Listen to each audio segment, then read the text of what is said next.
Welcome to the Lift Heavy Run Long podcast. My name is Wilson Horrell, and my co-hosts are Vaughn Rawls and Amanda Horrell. You can find us at www.liftheavyrunlong.com, on Twitter and Instagram at LiftRunLong. Also, feel free to email me directly at the address wilson@liftheavyrunlong.com. Be sure to subscribe to our YouTube channel and leave us a review on iTunes. The mission of LHRL is simply this: to inspire and be inspired. We hope that you will join us each week as we speak with some of the world's most interesting people. Enjoy the show and find your bliss.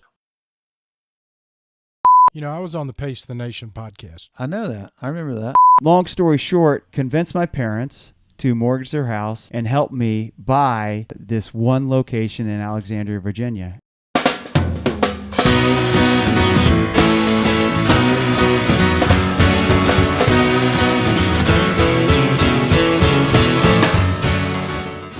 I think it's important for all runners to be strong people and not just strong with your running muscles. And if there's ever a lottery for spending the weekend with Doc, I want in it. He did the William Doc's half-hour in college, widely popular. Critically acclaimed, I believe. I don't know that I've seen that. I love Space Ghost.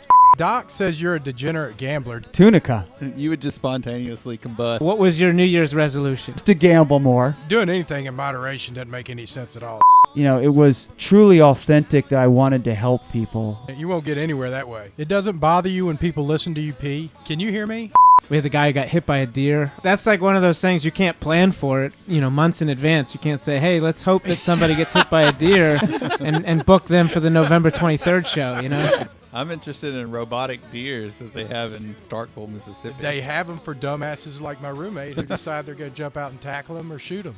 Because we are a small business, it's family run, so it keeps us, even though we have 5 locations, from getting too big. We can really have that smaller store connection with more people. Joanna's a little antisocial. You want me to kick her ass? This is nice to have this microphone that covers up my entire face. Let's have some fudge. You ready to sit down and do a podcast? Oh man, this fudge is good. A place where people can go and feel like they're a part of something that's larger than just going in and buying shoes. You can't hear me, can you? Because if you're going to just try to sell shoes these days, you're just not going to win. I can't hear myself anymore. It's the same thing, dude. Every week, it's the same damn thing. I want to make sure you can hear me when I go up to my roof and jump off of it. Can you hear me? A little bit louder now. A little bit louder now. Testing. 1, 2, 3. Hey, you just did something right. You're beautiful. Hello? Hey, can y'all hear us? Really am fortunate to be able to be so passionate about what I do and make a career out of it. And the best part about the job is really surrounding myself with people who are like-minded and really passionate about running and passionate about life. And, we get to do things like this podcast that are part of our brand and part of our work, which, is pretty cool that you can say this is work.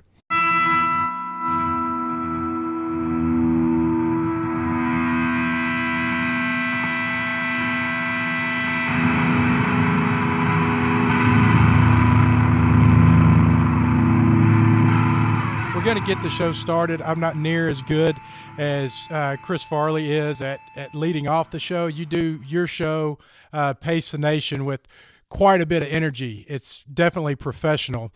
But this is the LHRL podcast, episode number 32. And we're joined with Mr. Chris Farley, Joanna Russo, and William E. Docks of Pacers Running and the podcast Pace the Nation.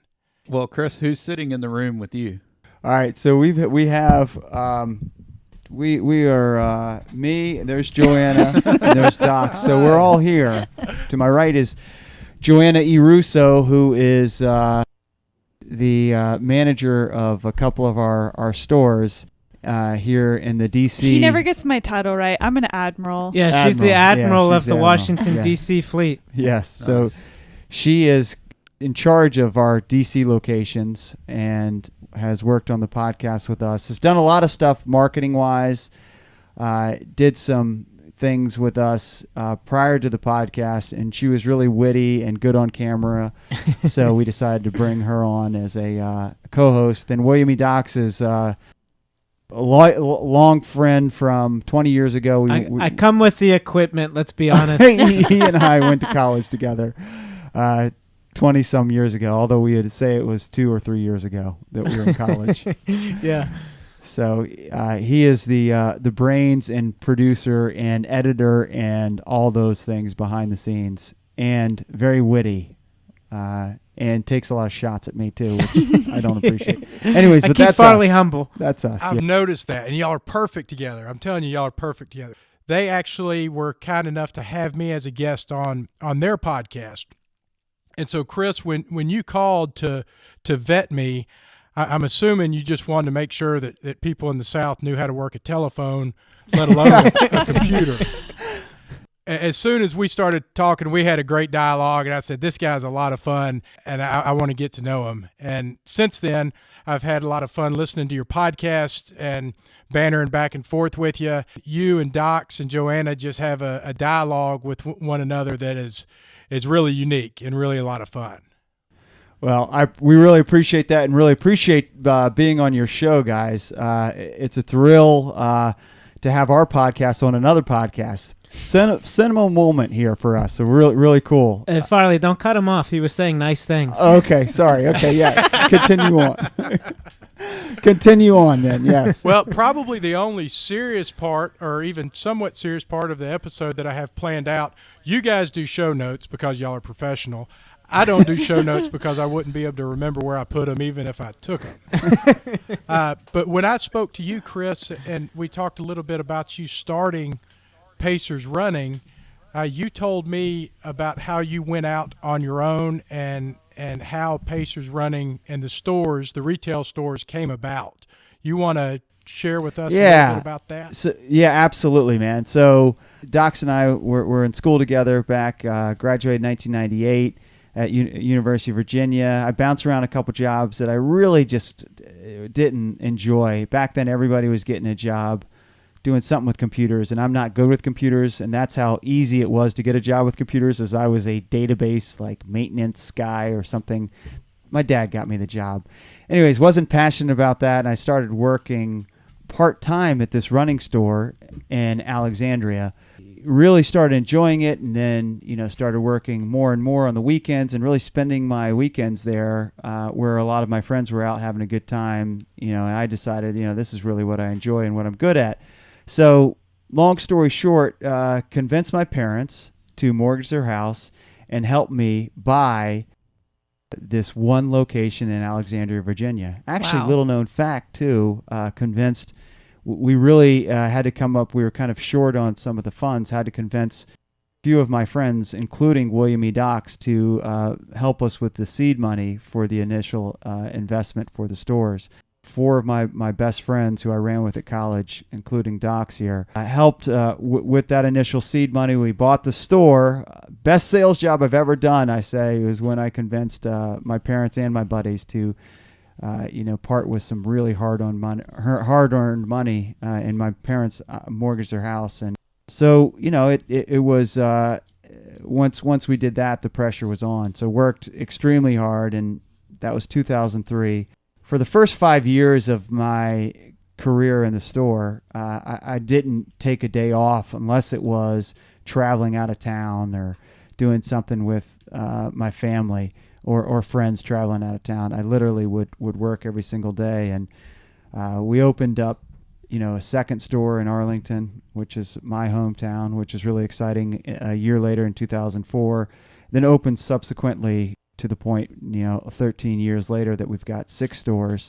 Really, really am fortunate to be able to be so passionate about what I do and make a career out of it. And the best part about the job is really surrounding myself with, people who are like-minded and really passionate about running and passionate about life. And, we get to do things like this podcast that, are part of our brand and kind of part of our work, which, is pretty cool that you can say this is work. How did the podcast factor into a running store?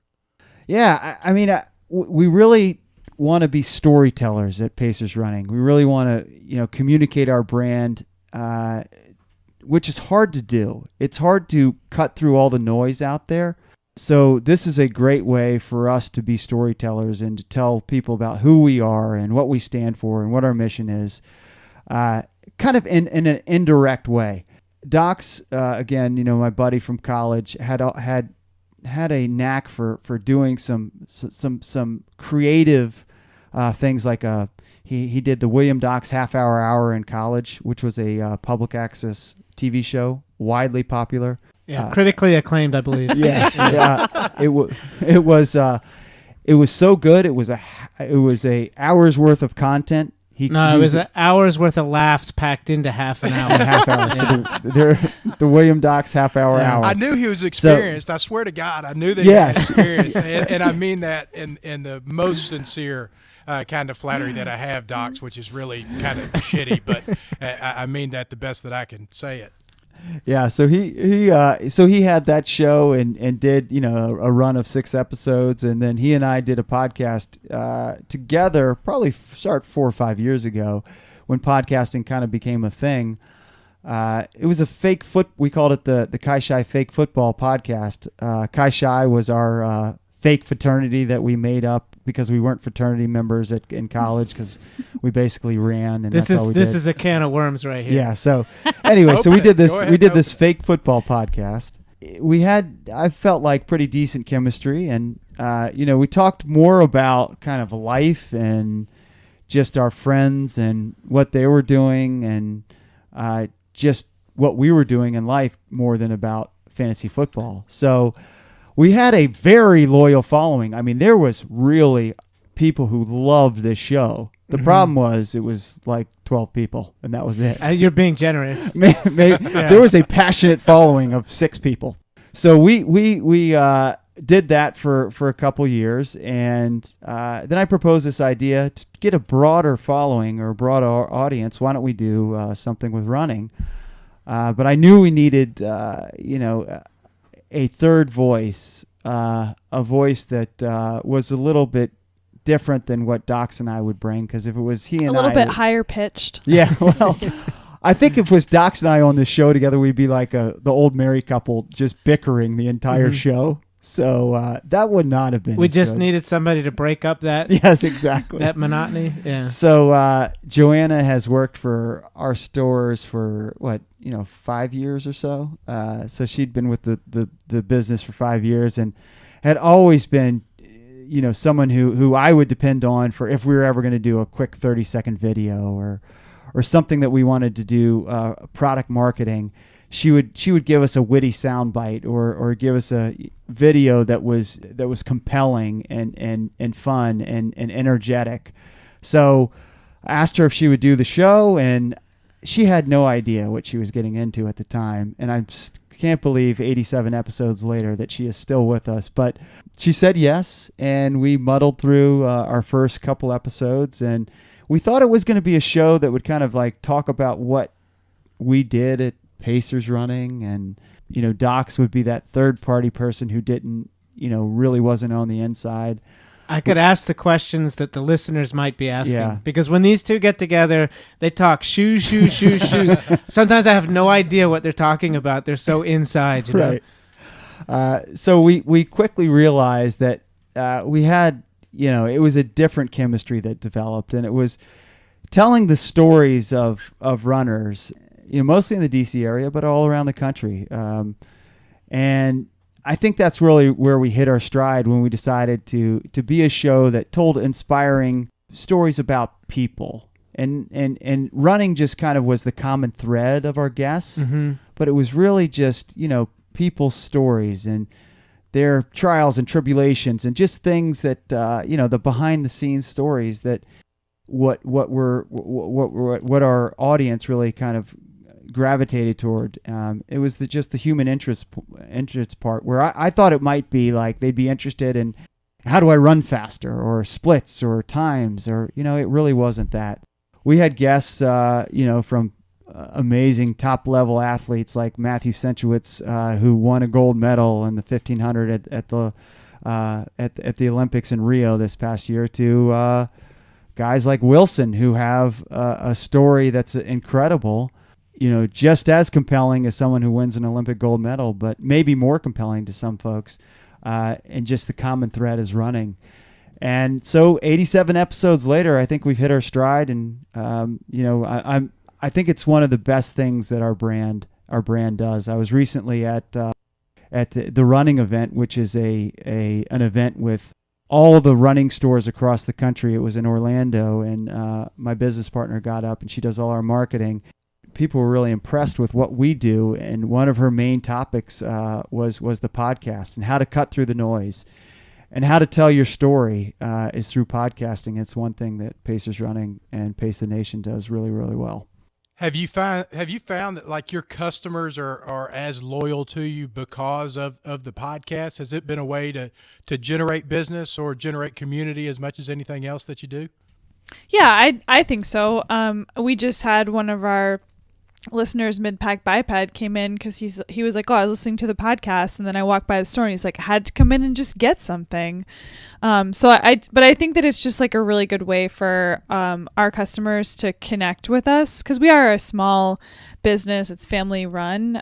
So it keeps us, even though we have 5 locations, from getting too big, because we can really have that like smaller store connection with more people. So with your store, are you active in the community as well, like group runs and things like that? All of our stores have fun runs in the morning and then in the evening. Most of them have a Saturday long run as well. And a lot of those groups have been running together for a long time, and they take trips to marathons like in Chicago, or they do relays in California or Tennessee. So they're really strong communities of runners that are all ages and abilities. Yeah, and it is a backbone kind of our business is our community runs and our community, what we do in the community, our community outreach. Joanna's a little antisocial. That's why she doesn't go on the fun. She doesn't go on the fun runs, but she'll have like 100 people at one of her stores for some of her fun runs. So it really is a passionate group who comes to our runs, and a lot of those folks who come to our runs have become really loyal listeners, and it's just given them another place, another community to be a part of, which I think has been really, really cool. Well, Joanna's in good company because I'm sitting next to Amanda and Vaughn, and both of them are highly introverted, and I'm totally in your face, like, just want to go up and hug and talk to anybody that I can possibly meet. So, Farley, if you and I ever got together, we could sit down and talk, and we could put Joanna and Amanda and Vaughn in 3 separate rooms, and that's how they would love to get to know one another. We should do that. We absolutely should do that. I think Docs would be in the other room too. They are the mirror image of our show. I was just thinking that. I know. That's great. Well, so a guy around here in Olive Branch in North Mississippi had recently bought a running store, and it's not around anymore. But what he did with that was he took the community into consideration, and he formed a running team. And I realized that having a running team in Mississippi is a lot like having a Jamaican bobsled team. At least that's probably the way y'all look at it in Washington, D.C. But, it was all about community. And some of the best friendships that I have are because of that race team. And obviously, if someone is forming a competitive race team, I'm not going to be on it. So this was about more than being competitive, and was about forming relationships and getting people comfortable and getting out there and getting a little exercise and getting moving. And that's why I think your story that I heard on 10 Junk Miles and the story you shared with us on Pace the Nation really resonated, because it was the community that you found through, with Vaughn and the CrossFit community and the community you found, with the ultra marathoning. And that really is what a good running store would be, whether it's in Mississippi or whether it's in Washington, D.C., is, a place where people can go and feel like they're a part of something that's larger than just going in and buying shoes. Because if you're going to just try to sell shoes these days, you're just not going to win. You're not going to be able to stay relevant in this very competitive market of, where everybody's selling shoes somewhere. So it really is all about that community building. And, whether it's through the podcast, through our fun runs, through our races we put on, and we try to connect them all together. We try to build these little communities that all sort of relate, and anybody can feel a part of, whether it's someone like you who's running ultras and out there trying to finish, or someone like Matthew who's winning gold medals. We all feel like everybody can be part of the Pacers running community. Yeah, I think that's really super important because, I mean, you can go and buy shoes anywhere. You can go find a fitness program anywhere. I mean, they're all over the place, especially with CrossFit now. There's a CrossFit gym on every corner. But if you make a person's experience special and you make them a part of your community and show them that you care about them, that's huge. You know, I mean, they don't really care about how much your product costs or you know, or any of that stuff. But if you make them have a great experience, that sets you apart. Yeah, and miles apart from everybody and, else. and I really think what we're trying to do with the stores and the podcast is really just, you know, is get people out there, and that's what these communities are doing, is keeping running front of mind, because it really is. I mean, if anybody's listening now, I'm super passionate about this. I mean, it's transformative. It's transformative. It truly is life-changing.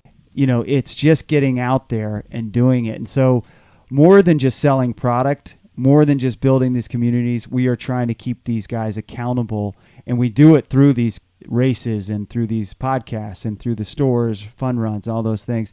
So we are truly trying to get people out there running. I mean, because it really is life-changing. And if you can do that, you know, like you said, Vaughn, the cost of the shoe is not going to really matter that much. If I can get somebody in shape, if I can get their mind and body right, you know, they're going to the cost of the shoes is going to be mean very, very little in the whole grand scheme of things. How do you go about finding people for your podcast? Like, how do you communicate with your customers and find their stories? Basically, what he does is it's about half an hour before we start recording. I don't know what the process is, but I know when he pulls it off. I can't tell you how much comfort I'm taking in hearing that. Yeah, exactly. We are the mirror image of this show too.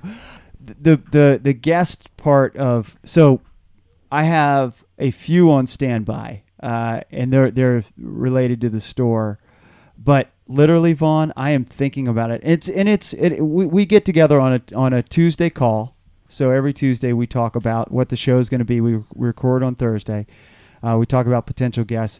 But generally, it's just I am thinking every single day, every interaction I have, who would be a good potential guest, who has a good story, who's got a good personality for it. So, you know, I found Wilson through listening to the 10 Junk Miles podcast. Today we had a guy on who is who runs with dogs. And do you guys have a dog there? Yeah. I thought I saw He's a dog in my running lap. around. We do. You can't Oh, see him, yeah. but Okay. It's he's Passed Charlie. out. Yeah. Yeah. He's an integral part of the show as well. Yeah. So if you want to listen to about how you would run with your dog, we've got the show for you next Monday. So, All you know, right. we try to find, you know, topics that would be relatable to our audience, and then also people who have good stories to tell, as we've talked about earlier on this show. So how I go about it is not a scientific process, man. I'll find somebody who's interesting or has an interesting story. I'll reach out to them, and it's been amazing to me how what a good response we've had from people who want to be on the show and share their story. To the point where we're like, we'd rather. I mean, Wilson's show was unique because he was not in studio and has, you know, a great, amazing, different story. But we're to the point where if you can't come in studio, we're like, you know, I'm sorry, we're gonna find somebody else. But it's really, we are so immersed in this community and immersed in running and everything we do. The guests kind of come to us. And I would say we try to get a little bit of variety too. You know, we're not just talking to elite runners. Sometimes we bring people in, like we've had a nutritionist in, so somebody to talk that maybe our listeners might be interested in. Just try to kind of, and sometimes it's relevant. We recently had a couple guys. We had the guy who got hit by a deer. I'm sure you guys saw that. Yeah, did you guys see the video of the guy hit by a deer in a cross country race? I didn't see that. No. Okay. No? All right. Well, you'll have to just Google this guy who was in a cross country race and gets pummeled. And all the listeners, the video went viral, and he was running a cross country race in college and just got mauled by a deer, and video went viral. So we had and interviewed this guy Justin. So that was an interesting, unique experience. So yeah, and that's like one of those things you can't plan for it, months in advance. You can't say, hey, let's hope that somebody gets hit by a deer and book them for the November 23rd show, Right.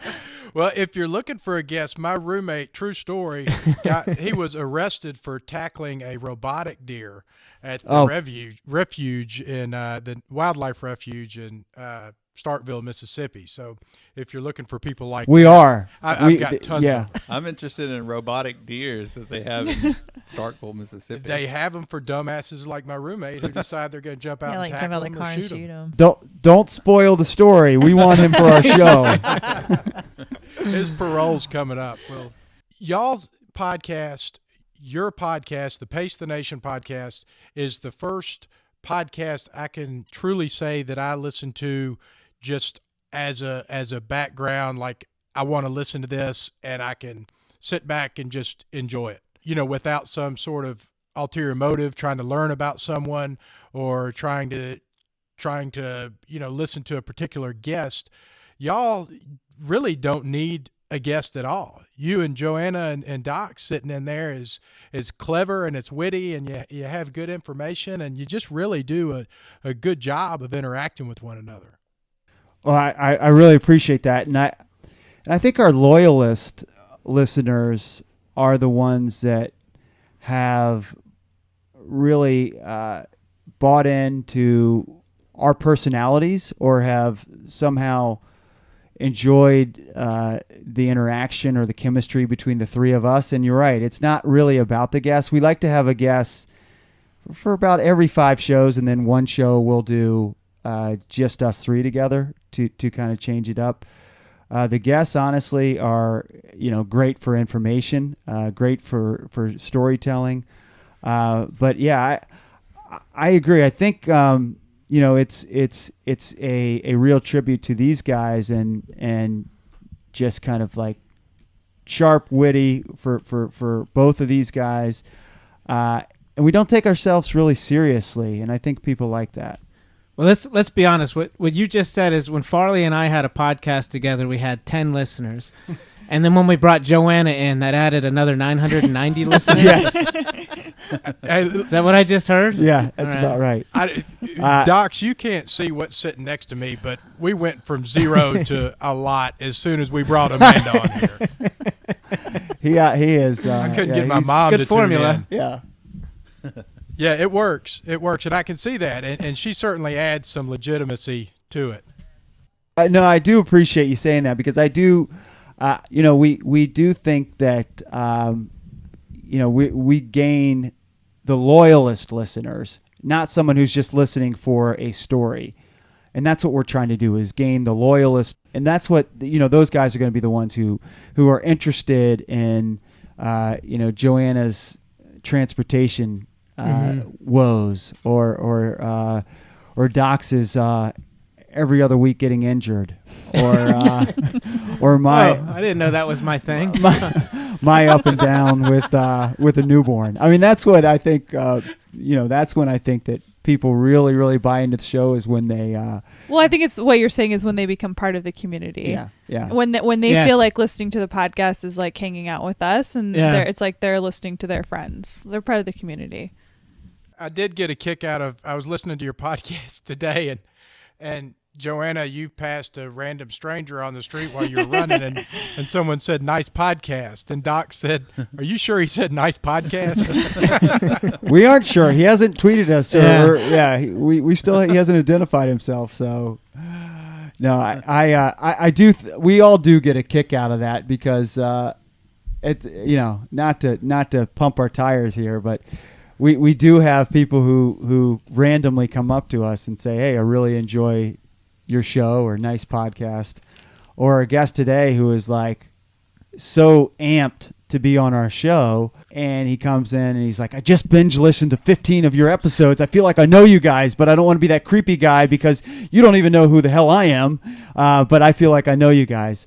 And so we truly love that. and think that's a great thing about podcasting, is that we can have this relationship with our listeners. And we do like to interact. I mean, we do like to have back and forth with Twitter. We even however created like a bonus episode each week with tweets feedback, where people tweet to us and we read the tweets and respond to them. And, that's part of the interaction that we've created with the community. Oh, that's awesome. I love that. I made the tweet one time. You should have told your guests, too. like, we already have a creepy follower, and I'm going to be speaking to him at 6:15, so that slot's taken. So tell me about when you go to work every day with the Pacers running, is this absolutely what you would love to do?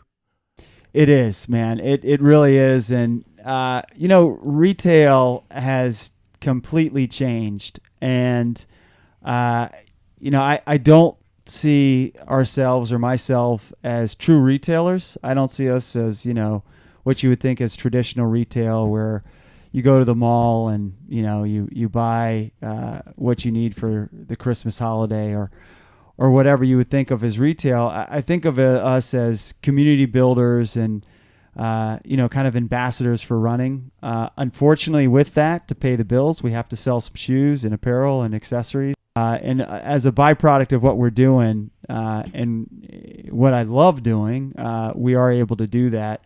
We got to innovate more than ever now.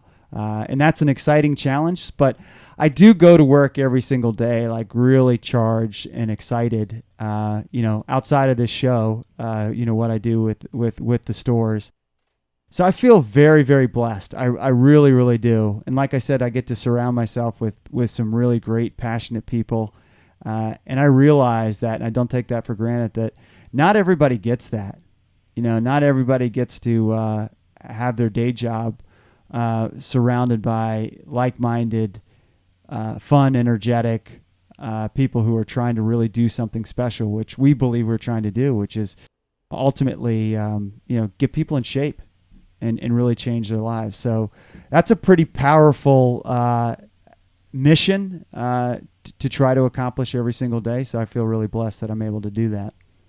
So your love for running, did it stem from when you got the job in college, or were you running before that? How did that all start? Yeah, like I said, Docs and I ran together in college, and I really felt like, it was truly authentic that I wanted to help people. I remember before and that's where it's got to come from. It's, you can't be successful in this business just wanting to make money or just wanting to sell shoes or being a shoe geek. It's got to truly be, you've got to be passionate about helping people and helping people get in shape. I remember a story right after college. I don't even know if Docs knows this. I created this is just when email was a thing. And you just got your first email address in 1998 or 1999 or whenever it was. I remember creating a fake email address of a guy who was an idol of ours who ran for Virginia.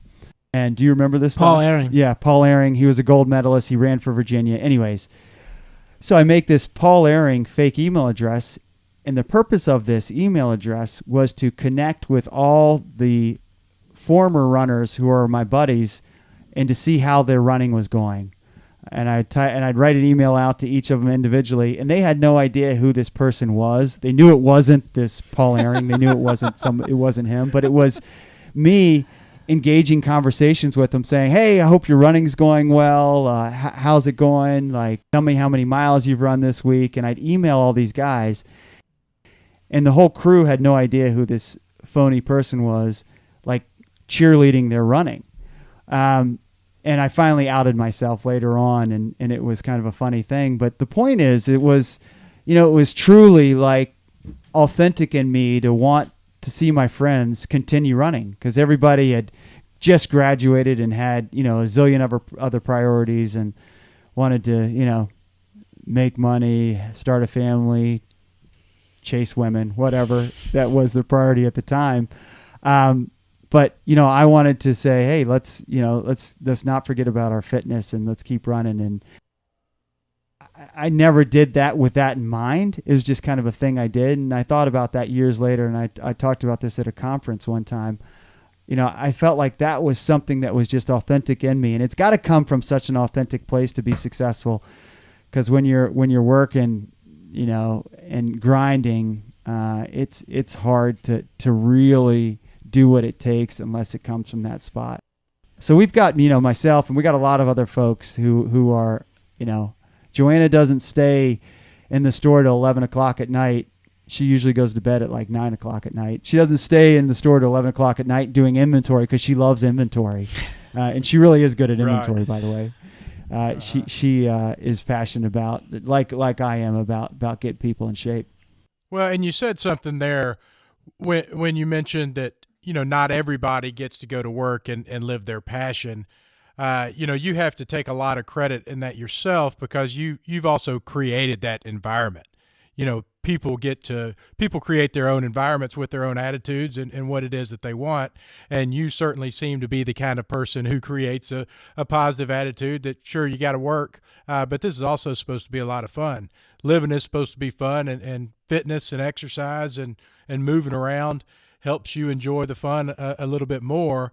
And when you're doing something that you're passionate about, I strongly believe that the monetary part will take care of itself. I totally agree, and I think that my story, you can relate. A lot of people can relate to the part of the story of doing something that's passionate about, but they can't relate to the part that, well, I can't pay the bills and do something I'm passionate about. And I think that's fine. I don't think everybody's got to live my story. I think that it's great that if you can, but I do think everybody's got to live a part of their life where they are passionate, truly, authentically passionate about something, whether it's your work, whether it's your podcast, whether it's your running. And I'm a big believer in that and really trying to find that true passion. It doesn't have to pay the bills. You can do your job and, make good money doing something else and then find this other love or passion or whatever it is. And I think that to find that true happiness, and I'm kind of on my soapbox here and preaching a little bit, but I do truly think to find that true happiness and that to be in a good place, you've got to find that authentic passion and go after it. Take chances, fail, do things that scare you, all those things to truly be happy. And I'm just fortunate that it's through the stores or through the podcast, through the races we put on. I think that's a great way to live. I'm fortunate enough to be sitting next to my wife. When I got into Lift Heavy, Run Long, I sent her a text message that said, hey, I would like to buy into something that I have no idea if it's going to work. I have no idea how to turn a profit out of it, but I really want to do it. Can I? And she said, absolutely, without even asking, what the hell is it? What are you going to do? And then I have a partner like Vaughn who just believes that, whatever we're doing, let's do it passionately. It doesn't have to do, I have a blog that I do probably 3 times a week, and it's on a fitness website, and it rarely has anything to do with fitness. Really the ideas that we come up with are ideas based on passion, and we'll let those find their own place. And I think that that's a fun way to live. I don't know if it's I don't know if somebody would consider that very logical, but it's fun. And, sooner or later, we're all going tits up. So I want to have enough fun while I'm here that I can. I would totally agree. And I feel like my co-hosts kind of had that same sort of blind faith. And sometimes you got to have that and take those chances, because we all are going to end up in the same place, no matter how much money you have or whatever it is. And these guys kind of took the chance with this show, and I mean, it's not like a big risk, but listen, this is a lot of time, and these guys change their schedules, and both of them have a lot going on, as we all do, and I think that's been a really cool part of our show, that we all sort of said yes to this, and we're going to commit to it. And a big part of our success is just, and I think success in general is just showing up every week, man. You just got to show up. So our show is every Monday, and you show up every week, and you you wake up and you've done 87 shows and you're like, wow, we actually kind of have something here. But it only happens when you have that good attitude, have some faith, and have that just consistency of just showing up. And I think we've done that, and I am really proud of that. Well, it also helped that we had snacks for a while. We did have supportive ASICs. I mean, we had snacks, so of course I'm going to show up. That's true. We have fudge. Bribes We have never fudge hurt. on the counter right now. That bribes or food never hurt. That's for sure. Hey, Doc says you're a degenerate gambler. Do you get into you get into the gambling part, huh? Yeah, Doc's he likes to rib me and kind of embellish a little of everything. I have a poetic license. Yeah, he does. I think some of this show is a little, yeah. But wait, you're gonna put this on me, even though what was your New Year's resolution? Yeah, it was to gamble more. Yeah, to gamble. This is before so I this knew is Wilson. all on me. Wilson is a cautionary tale. Yes. Of what gambling. Not that was any major effect of his life, but I know he doesn't gamble. So now I'm measured in the way I answer this question. No, I did kind of tongue in cheek say I'd like to gamble more because I liked a big cards fan. So I not Cardinals, but the playing cards like poker and stuff like that. We had a new casino open just down the street from us, so that has been a subject of discussion. But I do like to gamble and sometimes in moderation, and other times when we're with the buddies in Vegas, not in moderation. Doing anything in moderation doesn't make any sense at all. I know, exactly. Don't screw with things. You won't get anywhere that way. Yeah, so I think there's there's things I'm very passionate about running, but you got to have your vices isn't the right word, but gambling is something I enjoy on the side. Yes. Well, the reason I brought that up was because I wanted to try to get you down here to go to Tunica, Mississippi. Yeah. All right. If you've listened to the show, you know that I'm very geographically challenged. So is Tunica a casino, a town? What is Tunica? Tunica is a Country? town Who knows? with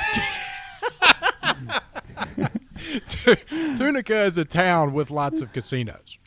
Oh, okay. And it's in Mississippi. It's in smack dab and where? It's in the middle of nowhere, like in Yes. the delta of Mississippi along you're the driving Mississippi through. River. And it's just there. And so when they built it, everybody was so against the casino because it's a very religious area, very Southern Baptist, and nobody wanted the casinos to come to town because it was going to ruin everything, and everybody was going to, I don't know, They're all gonna go to hell and Right. whatever. And so they made this rule where, okay, you can open a casino, but it has to be a boat. It can't be an actual building.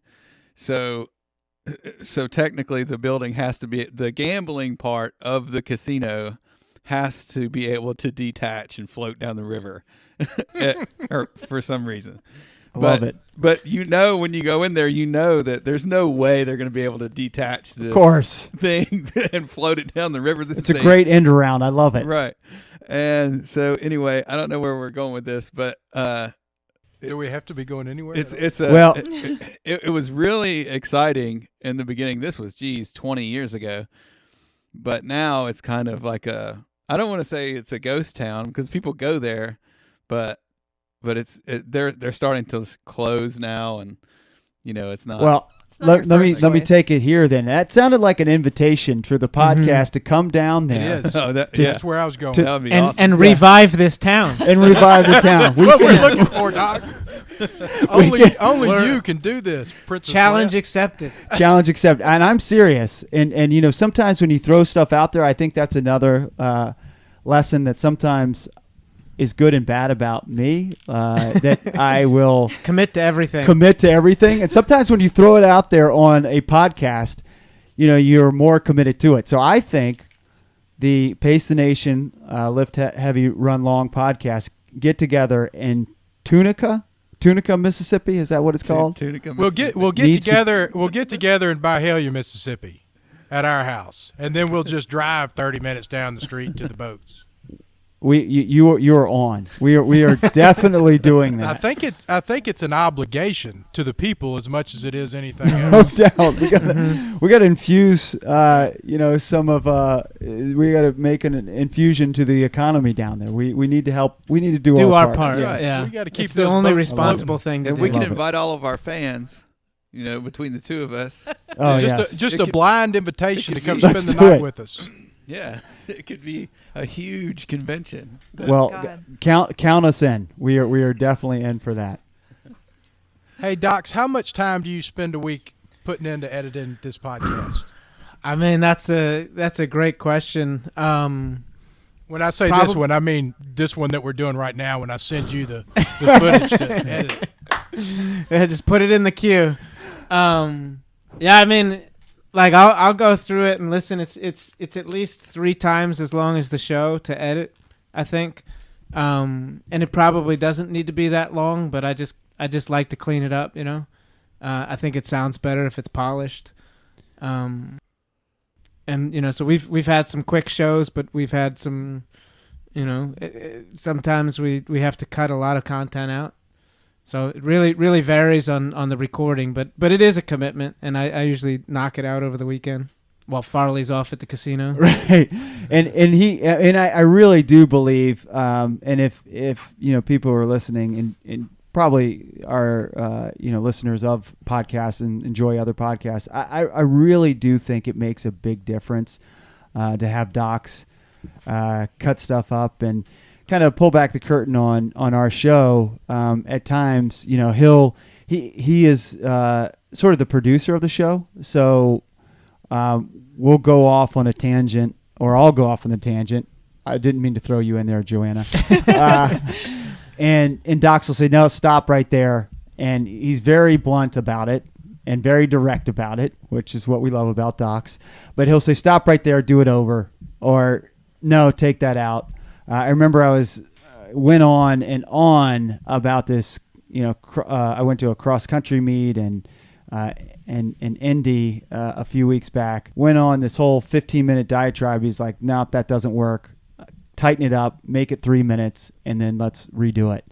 So, I think part of what he does beyond just the editing is kind of producing the show, and that's sort of our dynamic. Is he edits, splices things in, music, produces.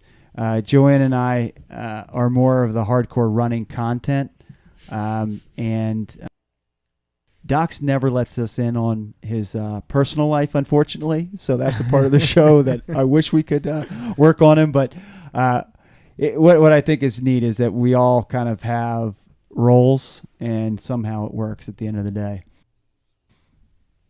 Yeah, you all have distinct roles. It is well put together. It's well produced and well edited.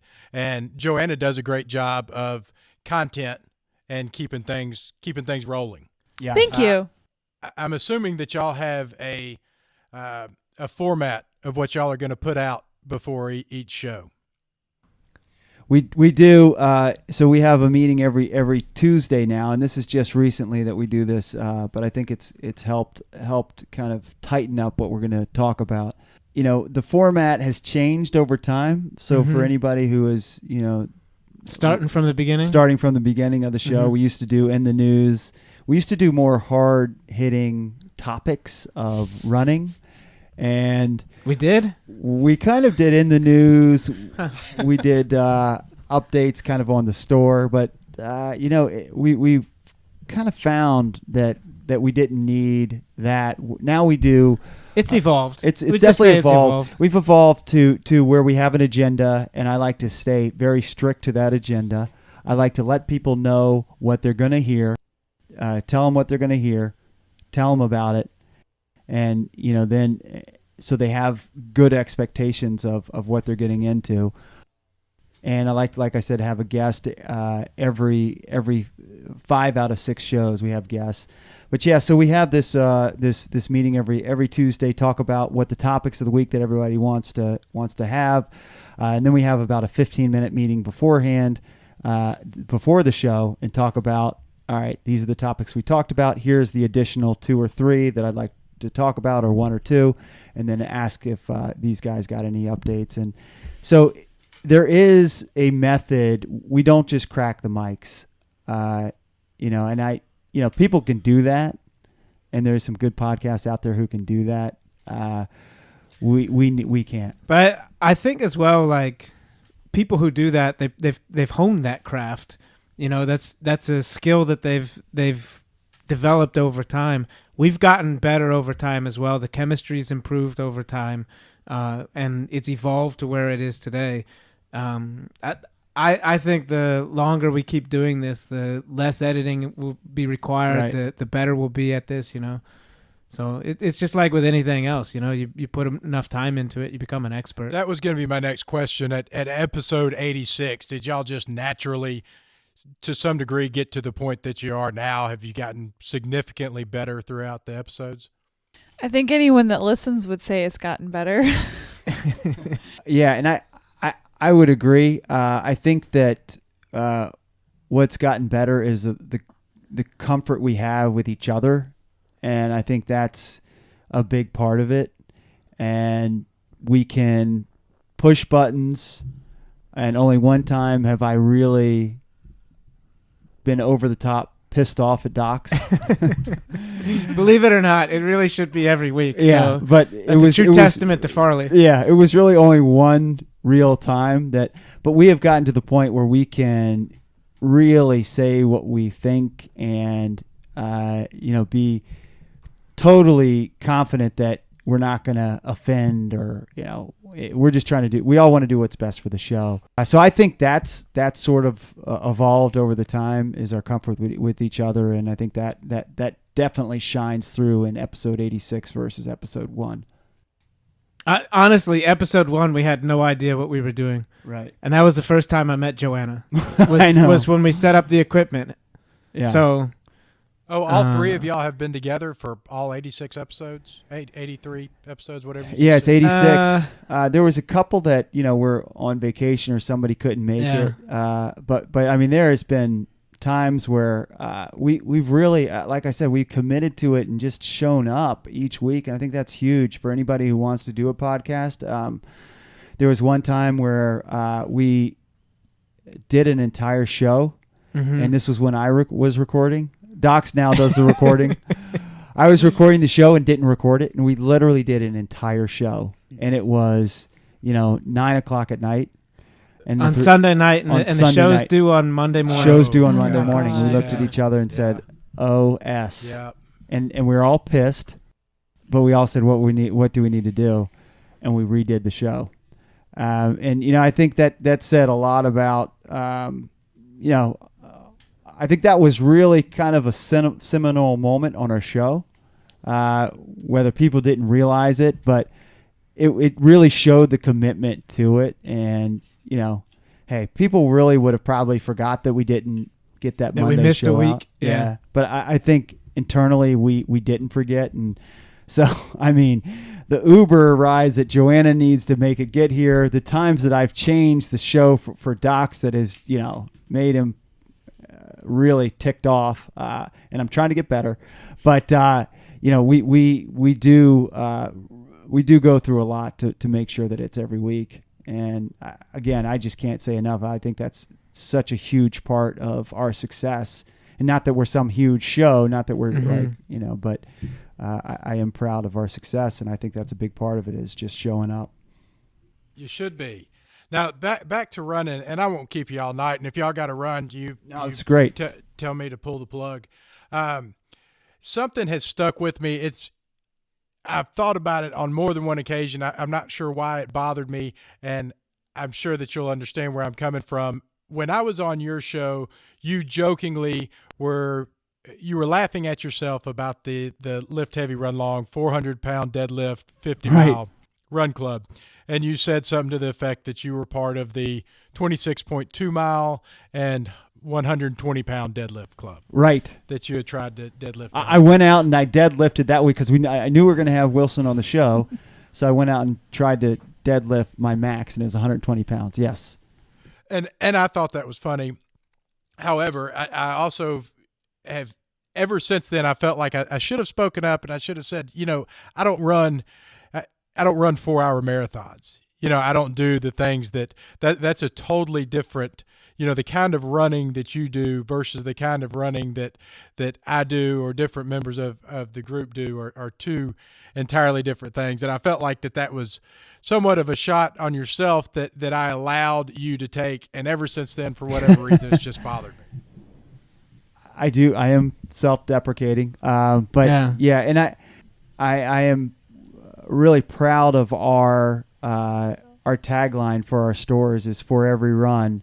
I believe I'm the same with you, man. I believe that if you can only deadlift 10 pounds and run 10 minutes, hey, you're part of this running community, and you are for every run. And we try to embrace that, and I know you do too, even though you could crush me if we got in the octagon together, because you can deadlift 500 pounds and I cannot. But I know I didn't take it like that at all. I think that you embody kind of what I'm proud of about this running community, and it is the guy who's out there just trying to put one foot in front of the other and get it done, however long it takes. How do y'all feel about cross training? Do y'all do much, how do you feel about CrossFit, CrossFitters, weightlifting, cross training? You think that's important to running? I definitely do, man. We've had, we actually haven't had anybody from the CrossFit gym. There's a number of, as Vaughn said, there's CrossFit gyms all over the place now, come on the show yet, but we have had a personal trainer on that I work with on a weekly basis. And I think it's important for all runners to be strong people and not just strong with your running muscles. If you always do the same thing, like if you run a lot, your hamstrings are probably going to be really strong, but like you need to make sure that your opposite muscles are strong too. And if you're always moving on a forward plane, you're not going to strengthen the muscles that help stabilize side to side motion. So cross training, I think, makes you a better runner, makes you a better, well-rounded person as well, helps you avoid injuries. And I feel like I've been able to stave off being injured by doing a lot of core exercises and strengthening exercise with my legs. And so, we don't, the three of us, none of us do CrossFit. We go to the gym. I know Docs has done P90X routine in the past. Is that right? That's correct, but that's a little bit too much information about me. Sorry. Yeah. See, again, no personal information about Doc. Sorry. But we did definitely prescribe to doing exercises outside of just running. That running is that repetitive motion that you can overuse those same muscles over and over and get injured pretty frequently if you don't. I'm always curious about the divide. There just seems to be, around here, there seems to be such a divide between, if you CrossFit, then you can't run. If you run, you can't CrossFit. And, you got to pick a camp and stick with that camp, and you must hate the other camp. I think you really opened my eyes to this, Wilson, since we've become friends. I think the CrossFit community wasn't something we embraced as much, and we have since tried to extend more of an olive branch, just because I felt like we were such different species, the CrossFit community and the running community. But I think that I've a different opinion on that now, and the reason why I thought that is because I didn't know many CrossFitters who did much running, and now I think I just have my head in the sand because I'm starting to realize that there are a lot of them out there that do crossover and do both. But the part you said about like you have to pick one and then hate the other, I mean I won't speak to the having to hate, but do you think that the people are picking running or CrossFit, or do you think that CrossFit and running is picking the person? I absolutely think that it picks the person. Yeah. I do too. I think like not everybody can do every activity. I mean, like we were talking about, we can't deadlift combined, can't deadlift what you can deadlift, Right. but more suited for running, you know? Well, and then I think there's just the contempt prior to investigation, which is, I've hated everything that I've never done. If I haven't done it, it makes me sick. I remember watching CrossFitters and being like, oh my, these obnoxious pricks. Right up until the point that I tried CrossFit, and then I sat in CrossFit and I watched these, goofy ass runners out there doing their thing. And if I had to hear about another half marathon or 5K or whatever, right up until the point that I started running. And the same goes with, anything that I've never done. Once I start doing it, I fall in love with it. And that's kind of where Lift Heavy, Run Long came into my life, is that I found such a great community of trail runners, endurance athletes. And I had such a great community of CrossFitters and CrossFit athletes. And I was like, man, these two people need to get together. Like, I want to get my friends together to play with my other friends, but what's up with them? Right. I think I've since tried to extend the olive branch to a couple of gyms in the area, and it's been successful. And to me, it was strictly the CrossFitters we thought were buying different stuff than they would buy in the running stores. But ultimately, as I've preached on this podcast, I mean, that shouldn't really matter.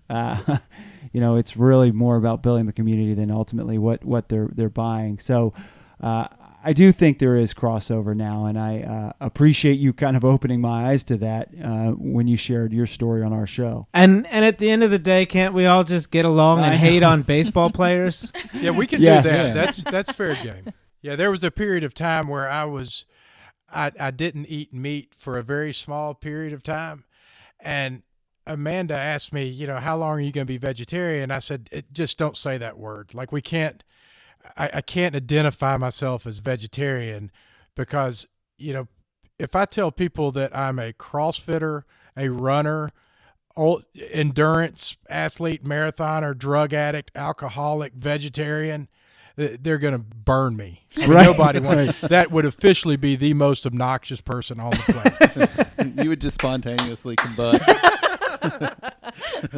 I would combust from obnoxiousness. Definitely. Well, listen, guys, I appreciate y'all being on the show. I hope that you're okay with me continuing to stalk y'all. I feel Love like it. for every 3 tweets that I put out there to you, I want maybe every 5 tweets I put out there, I expect one of them to be read on your show. I think that's definitely fair, and I think you'll probably get more than that. I'd say at least 2 or 3 out of 5. Yeah, no, you'll bet a higher average than 1 out of 5 for sure. Okay, and if there's ever a lottery for spending the weekend with Docs and learning about him and his personal life, I want in it. Yeah, I'm definitely curious now. I'm gonna go try to do some Oh stalking. man, that is very true. There's a lot of listeners. We who do a would charity like that. auction now. Yeah, we should. Yeah, you have no idea. I'll get to know you, Docs. You don't know. I'll get to know you. I'm coming to find you. Well, I'll we be there we Wednesday. would look forward to you making the trip here to DC or us coming down there. We got to make that happen. We've said it on the podcast. It's out there. It's official. We will make it happen. All right, guys. It's going to be a great 2017, and let's keep in touch. No doubt. Good Thanks talk. so much, man. Good talking to y'all. Thanks. Great being with you. Special thanks to Ted Horrell for providing the music that you hear at the beginning and the end of each episode. Be sure to head over to iTunes and search for Ted Horrell and the Monday Night Card for this music and more like it.